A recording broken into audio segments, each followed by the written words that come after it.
What is next-gen hospitality and how are we taking advantage of it, and how should you think about the opportunity in the space? So while short-term rentals remain a very important part of what it is that we're doing at Stomp Capital and a significant portion of the next-gen hospitality vision that we have, that is not enough. It's not enough to just have a short-term rental. What we're finding time and time again through our experiences in operating these in a variety of different places is that people want more. And what do they want more of specifically? Well, they want more of what they want and they want less of what they don't want. And so that's a great starting point. If you think about traditional hospitality, we as guests, we're really just a cog in the hospitality machine. And so what we're doing is we're going through their workflow and their processes to enable them to give us a room and so on. So let's start and break that down a little bit. When you go to a traditional hotel, you get out of your car, you walk into the lobby, you probably stand in line while you're waiting for somebody to be available and free up. And then they ask you for your name and information and a credit card and an ID and all of these things that are really checking the box for them, but don't really add any value for me, the guest. And so when you start to break down every single step and every single function of traditional hospitality, as I do, and it's become like a problem, you really start to find that a lot of this isn't adding value and isn't very hospitable. It's just the way things have happened historically, and so we just go with it. But what if we started from a blank slate of paper? Would we still have the check-in process be the exact same? Or might we front load that? So have an intake form before you come so we know who's coming and what they want to do and what success looks like and what do I want and what don't I want. Again, taking a look at traditional hospitality, when we see people staying in a hotel room, and I travel the world and I'm a frequent traveler and I love traveling, and so I'm trying to get even more excited about travel. When I'm in my hotel room and knock, knock, knock, housekeeping, and I have to explain, well, I'm getting dressed now, I'm leaving in 15 minutes, could you come back? And then 15 minutes later, housekeeping. What if we were able to devise a way that this worked for me and on my schedule, and it had less to do with the traditional hospitality and their check the box and their functions and their standard operating procedures? And so as we start to drill down and ask all these questions, we find a really remarkable opportunity set that doesn't exist in traditional hotels and certainly doesn't exist in Airbnb, and that's why we've called it Next Gen Hospitality. So let's spend a minute here in discussing how we got here, right? If you think about hospitality as defined, call it 100+ years ago, people built large buildings, and in order to get people around and wayfinding and signage and so on, labor was inexpensive and people were looking for jobs, and so they just staffed people, and so that became the model. In order to get people to where they needed to go and in order to allow them to vacation and recreate or be there for business, they just staffed up. And then the disruptor was Airbnb. Even though VRBO had been around for decades, the disruption was really Airbnb, where they came out with a better UX, and so people enjoyed the experience more, and that really blew up, and that became the whole short-term rental thing. But lost in all of that is the guest. What does the guest want? What does the client want? And if you start with the next gen hospitality premises, it's all about the guest. It's not about us. It's what do they want? Let me share with you some ideas about what I think, based on feedback and hosting thousands of people over years, what I think people want today. And this changes over time, right? So there was a period of time where people wanted luxury. They wanted to feel important. They wanted to be called Mr. Fertig. They wanted the door open for them. They wanted people in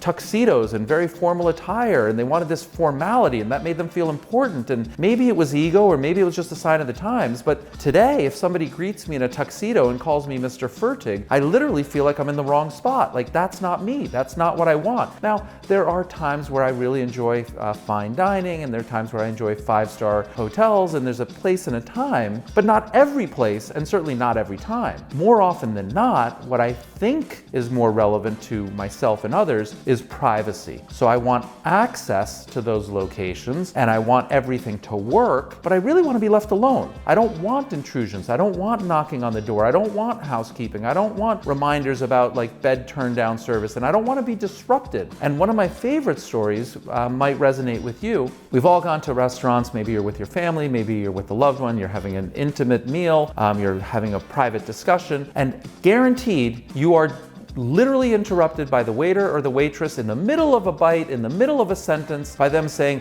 "Hi, I'm just checking in. Is everything okay? Do you need anything?" And the reality is we've been trained that that's hospitality, and that waiter or waitress has been trained that they need to do that and check in order to get their gratuity. But in reality, in any other circumstance, you would literally say, "How rude, I was just interrupted. I can't believe that person didn't realize I was in the middle of a conversation and just came and interrupted me." Yet, when you do that in a restaurant, it's considered hospitality. Well, let's rewrite all that and let's start with first principles. So, what do I want? I want access to the ski slope. I want access to the surf. I want access to kiting. I want access to mountain biking. I want access to the wellness resort. I want access, right? So like I need to have a great location that provides access for what I'm doing there. Secondly, I want it to be intuitive. I want to understand. I want it to feel like home. I want it to feel like I've been here before, or if I haven't been here before, it's comfortable, it's warm, it's inviting. I could make myself at home. It could double as my home. It should be as nice as my home, if not nicer. So there's an element of aspiration, right? I don't want it to be like super comfortable, but it's a step down. I want it to be at the same level the way that I live or a step higher, but I really want it to be on my own terms. And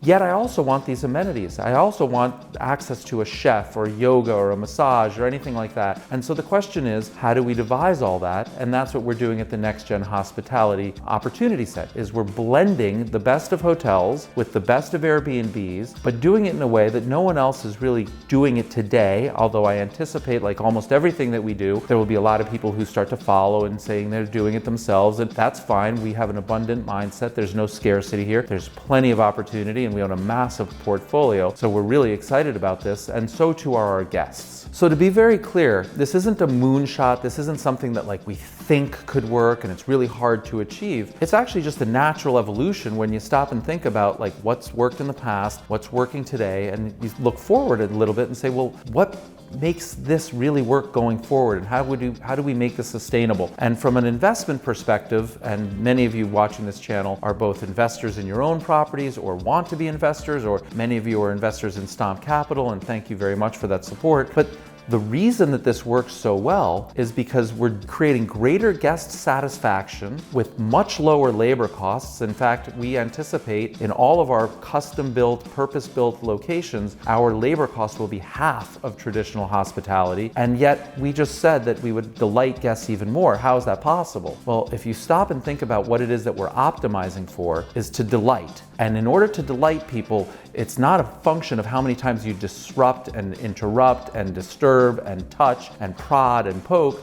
In fact, that removes excitement, that removes delight, that actually is a negative. So rather than have all of these negative points of contact, we eliminate the points of contact that don't add any value to the guest, not to the business, but to the guest. We eliminate those points of contact, and then we focus on the points of contact that delight, surprise, create joy, create happiness, create memories, create people wanting to come back and tell their friends. And so we strip down the average touch point from, say, 50 interactions at a hotel stay to, say, 15. But the 15 are meaningful, and they're intentional, and they're purposeful, and they move the needle, and they're remembered. So we strip out the stuff that doesn't matter, we focus on the stuff that does matter, and that leads to greater guest satisfaction with twice the profitability of traditional hospitality models. So let me share with you a little bit about what it is that we do at Stomp Capital and how we do it, because that will reflect on all of the opportunities that exist for us and for you. So the first thing I would share with you is we don't have very many single-family homes that have been retrofitted into like short-term rentals or next-gen hospitality. We truly believe in order to do this properly, we must gut renovate existing infrastructure and or purpose build. And you might pause and say, well, gee, that's really expensive, or why would you do that? But if you stop and think about it, if homes were built for, say, a family to live in for 30 years, that's very different than the way you might use it for a week or 2 weeks, right? So like in the house that we're sitting in right now in the Outer Banks of North Carolina, this is our Edge Camp oceanfront property. This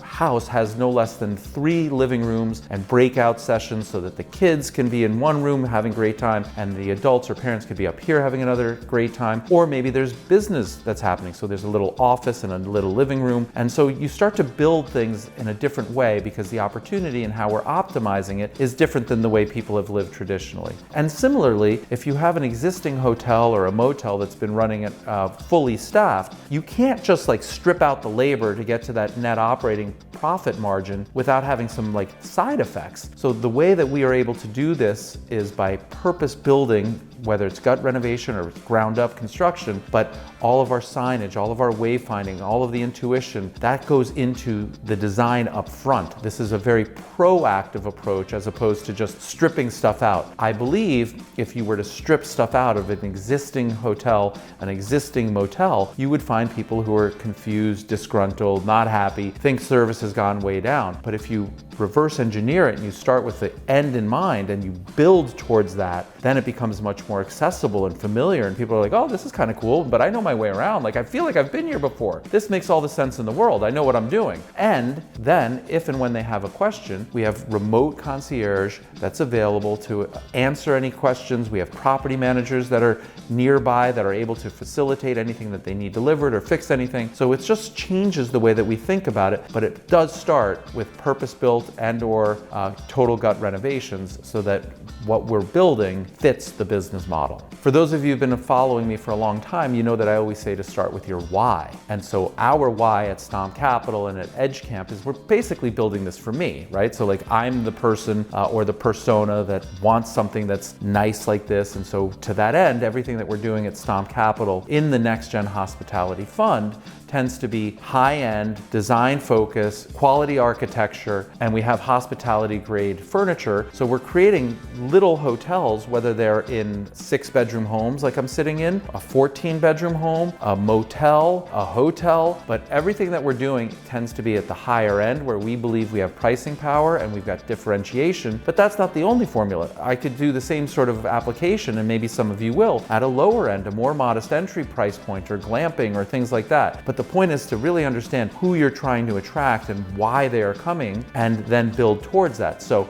everything that we're doing, even though there's a variety of different locations, currently we have properties in the Outer Banks of North Carolina, in Southampton, we're about to close on a property in Crested Butte, Colorado, we have Nosara, Costa Rica, we have West Palm Beach, Florida, we have Palm Springs, California, and we're just getting started. This fund is only 2 years old, but you can see we have north of $70 million worth of assets, and we're growing and growing quickly. We find tremendous opportunity in this, tremendous returns, and a lot of interest both in terms of high net worth individuals, ultra high net worth individuals, family offices, and in the end, we think what we're building will attract institutional buyers. So the runway is tremendous, but we must differentiate, we must be unique, we must serve a really valuable purpose, which is that bridging of the gap, right? We can't just put up hotels and compete with everybody, and we can't just put up STRs and compete with everybody. What we're trying to do is stay one step ahead of the pack, if not 2 or 3, and I think we've got a great running start, tremendous things in the portfolio of a variety of different sizes, whether they're single family homes, boutique hotels, 50 acres of land that we will develop, 5 acres in the Hamptons where we are going to really do something incredible that hasn't been done there in decades, if not generations. But we're always looking forward, and this next gen hospitality concept is exactly where we're focused, and I want to share